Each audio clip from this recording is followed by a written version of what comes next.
sekali dengan selesainya seri 2 Mitra Kawat Jalan seri Jakarta, karena dibandingkan dengan seri pertama terdapat kenaikan dari jumlah peserta 3 kali lipat, sekitar 3 kali lipat. Dan kemudian yang lebih menggembirakan lagi, seperti di kelompok umur 10 itu jualannya adalah memang peserta baru yang belum ikut dari sebelumnya ya.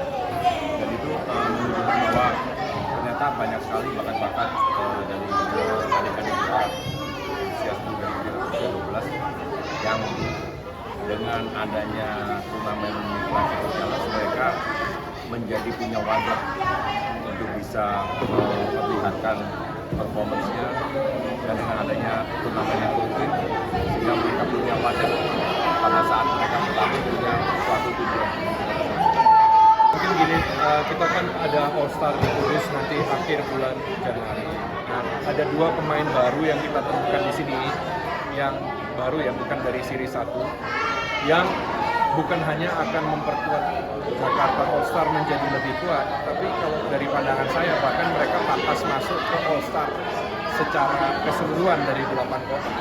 Jadi kualitasnya sebagus itu yang kita temukan di series 2 ini. Dan salah satunya yang menggembirakan, salah satunya masih 10 tahun. Jadi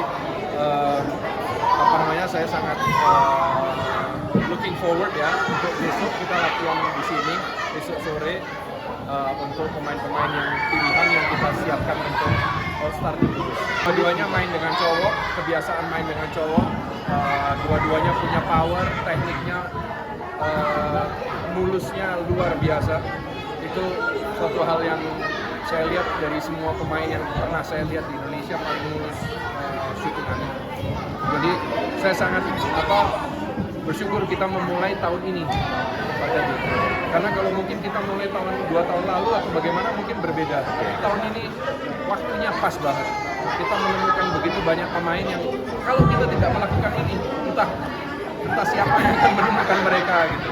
Mungkin tadi untuk menambahkan penjelasan dari Coach Timo bahwa dari setiap series yang kita adakan di 8 kota itu akan terseleksi beberapa pemain yang punya potensi, dan kemudian diberikan pelatihan tambahan yang kita sebut saat ini, pelatih yang memang sudah direkomendasikan oleh Coach Timo.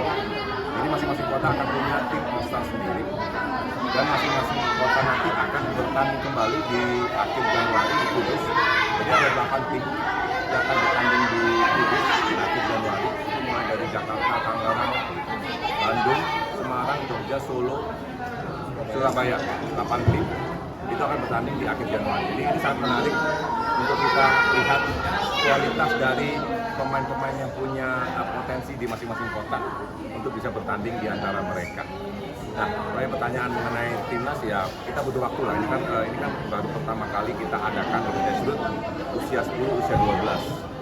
Dan ini akan butuh waktu untuk bagi adik-adik kita ini untuk bisa sampai ke level timnas. Jadi mohon bersabar aja. Ini adalah suatu permulaan, suatu fondasi awal dari development, dari pengembangan sepak bola putri.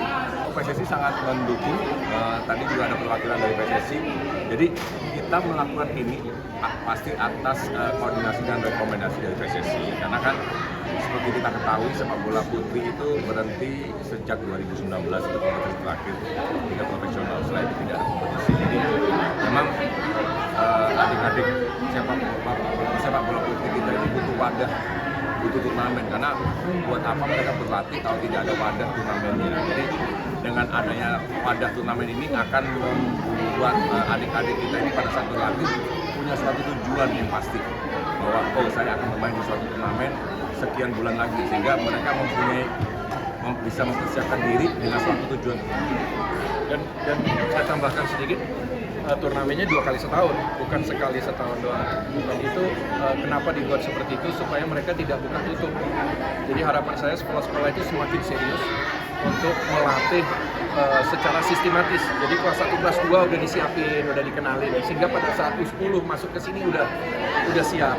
Nanti kelas 5, kelas 6-nya U12 gitu. Jadi berjalan terus karena ini jangka panjang. Jadi harapan saya sekolah-sekolah itu mengatur tim mereka dengan sebaik mungkin, bukan hanya asal ikut, tapi betul-betul membangun sebuah ekosistem yang sistematis.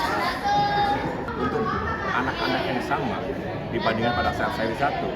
Seri 2 mereka udah berkembang jauh, artinya mereka tuh tahu karena memang ada turnamen yang akan mereka hadapi dan secara rutin dilakukan, mereka mempersiapkan diri jadi itu yang mengembirakan kita semua. Betul.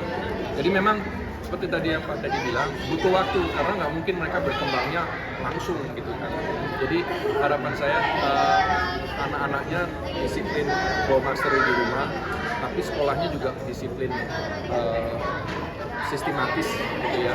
Dan harapan kita itu mereka tuh mencari SSB karena berikutnya mau 14 sama 16 udah antar SSB bukan antar sekolah lagi.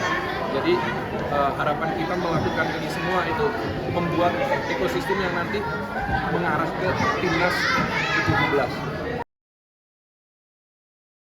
Terima kasih sudah menonton. Silakan subscribe, like, dan jangan lupa komen di bawah ya Bola Spotter.